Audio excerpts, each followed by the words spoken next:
సంగీత ప్రియులందరికీ నమస్కారం. నేను మీ హార్మోనిస్ట్ బొడ్డు వెంకట్రావుని.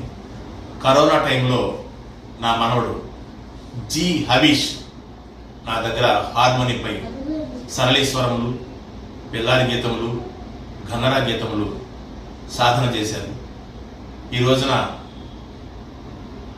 తాత పాడుచుండగా మనవడు హార్మోనియం వాద్య సహకారం అందిస్తున్నాడు.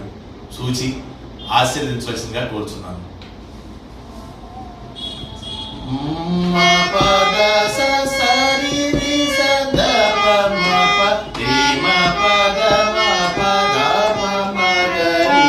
హరి